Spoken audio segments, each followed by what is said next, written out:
Sa ngalan ng Ama at ng Anak at ng Espiritu Santo.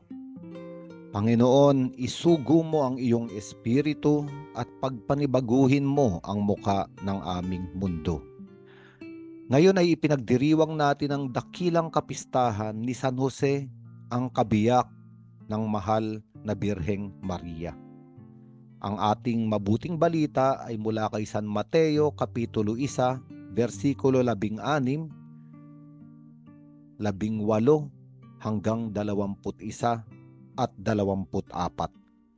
At sa ebanghelyong ito, makikita natin na si Maria ay nakatakda ng ikasal kay Jose.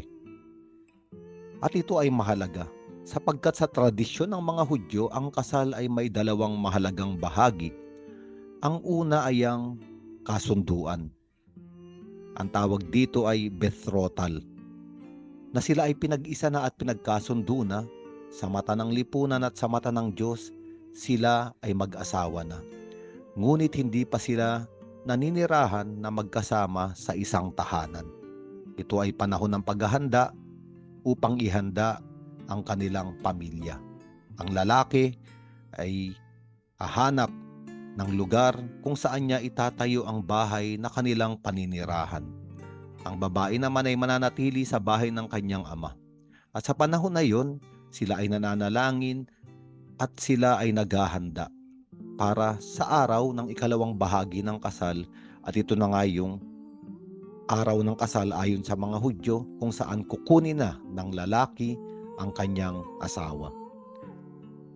At sa panahon pa lamang ng kasunduan, si Maria ay binisita ng Anghel Gabriel at inihayag kay Maria na siya ay magdadalang tao sapagkat siya ay lulukuban ng Espiritu Santo at ang ipapanganak niya ay tatawaging Jesus, ang Mesiyas na magliligtas sa sangkatauhan. Kaya nga, nung nagdalang tao na si Maria sa kapangyarihan ng Espiritu Santo, nalaman ito ni Jose. At sabi sa ebanghelyo natin ngayon, matuwid na tao si Jose. At ayaw niyang malagay sa lubos na kahihiyan si Maria at binalak niyang hiwalayan si Maria ng palihim. At mahalaga ang sinasabi ng mga talatang ito. Hindi hihiwalayan ni Jose si Maria para iiwang mag-isa o dahil siya ay nasaktan na para bang siya ay pinagtaksilan ng babaeng kanyang minamahal. Ayon sa mga eksperto na nag-aral ng buhay ni San Jose, nung ipinaliwanag ng ebanghelyong ito na siya ay isang taong matuwid, ang ibig sabihin ng matuwid ay sedek sa Hebreyo, o isang taong araw-araw nagninilay ng kasulatan. At ang kasulatan ay nasa kanilang isip at nasa kanilang puso. Kaya nga, alam na alam ni San Jose ang propesiya mula kay Propeta Isaias na ang tanda na ibibigay ng Diyos, isang araw, ang isang birhen ay magdadalang tao. Kaya nga nung panahon ni San Jose, ni Birheng Maria, ang mga kababaihan ay umaasa na sila ang pipiliin ng Diyos na maging ina ng Mesiyas. Naghihintay ang mga Hudyo sa pagdating ng Mesiyas at alam nila sa isang birhen ito isisilang. At alam ito ni Jose. At alam niya rin ang kabanalan ni Maria.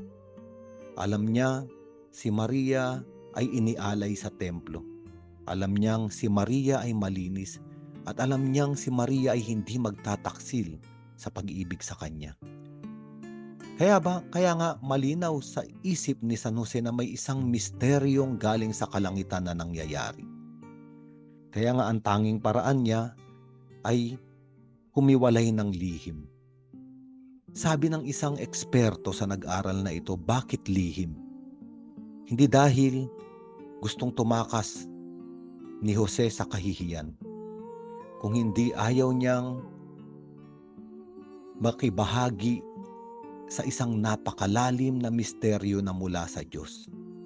Para bang iniisip niyang hindi siya karapat-dapat.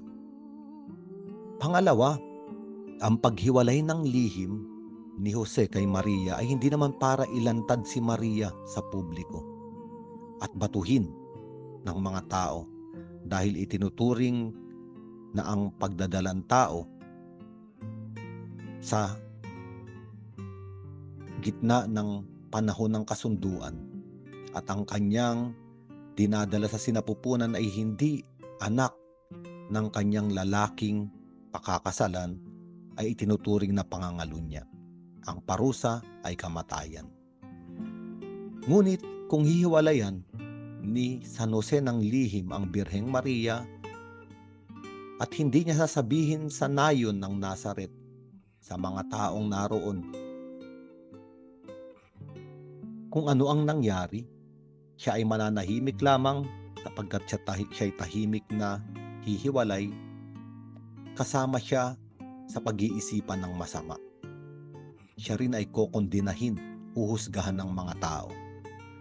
Ang sasabihin sa kanya na isang lalaking Hudyo na sa panahon ng kasunduan pa lamang bago magpakasal ay pinakialaman na ang kanyang pakakasalan.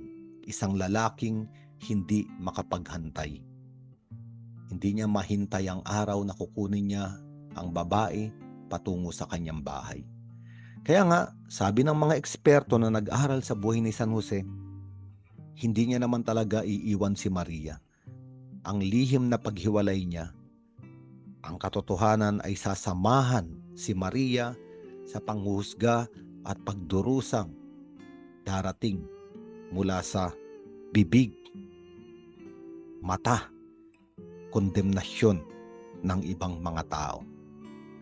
At sabi pa ng isang eksperto, ang paghiwalay ni San Jose ng lihim ay magliligtas din kay Maria. Sapagkat wala siyang sinasabi, wala siyang inihahayag. Kaya nga hindi maaaring batuhin ng mga tao ang Birheng Maria sapagkat totoo, iisipin nila ang dalawang ito, si Jose at si Maria ay nanghina at hindi nakapaghintay ng araw kung saan gaganapin ang kasal. Hindi nila babatuhin sapagkat hindi naman nangalunya si Maria. Hindi lang nakapaghintay katulad ni Jose. Kaya nga napakagandang larawan dito na si San Jose, nakikita niyang hindi siya karapat-dapat sa isang malaking misteryo kung saan si Birheng Maria ay pinili ng Diyos na maging ina ng ikalawang persona ang salita ng Diyos at maging laman si Jesus sa kanyang sinapupunan. Kaya nga kung babasahin natin ang ebanghelyong ito, isang napakagandang pangyayari ang sumunod. Bagamat itinuturing ni Jose na hindi siya karapat-dapat, inihayag na rin ng Diyos sa pamamagitan ng anghel na siya ay pinipili rin na maging amang tagapangalaga ng isisilang na sanggol na si Jesus dito sa daigdig. Kaya sinabi ng anghel, Jose, anak ni David, huwag kang matakot na pakasalan si Maria sapagkat ang sanggol na dinadala niya ay mula sa Espiritu Santo. Magsisilang siya ng isang batang lalaki at Jesus ang ipangangalan mo sa sanggol sapagkat ililigtas niya ang kanyang bayan sa kanyang mga kasalanan. Napakaganda. Si San Jose, ang kabiyak ng mahal na Birheng Maria, ay ipinili ng Diyos, hinirang ng Diyos na makibahagi sa kasaysayan ng kaligtasan ng pagdating ng ating mangliligtas. Kaya nga, si San Jose ay iginalang niya ang misteryong bumabalot sa kanyang asawang si Maria. Kaya nga, pagkatapos ni Jesus, ay wala na silang naging anak sapagkat malalim sa kaisipan at sa puso ni San Jose na ang Birheng Maria ay piniling birhen ng Diyos. Bagamat sila ay nagsama at ikinasal, Araw-araw sa buhay ni San Jose ay kanyang nirerespeto at binibigyang dangal ang pagiging birhen ng mahal nating ina. Kaya nga, napakagandang larawan ng isang taong kayang itakwil ang kanyang sariling kaligayahan at kagustuhan, maganap lamang ang kalooban ng Diyos sa kasaysayan. Kaya nga sa araw na ito, tayo ay humingi ng tulong kay San Jose, na totoong makita natin ang kasaysayang ginagawa ng Diyos, ang malalalim na misteryo ng pagliligtas ng Diyos sa ating buhay. At para makita natin yun, kailangan natin magkaroon ng mata ng pananampalataya katulad ng pananampalataya ni San Jose, ang asawa ng mahal nating ina. Kaya maaari nating sabihin, Banal na San Jose, ipanalangin mo kami. Sa ngalan ng Ama at ng Anak at ng Espiritu Santo.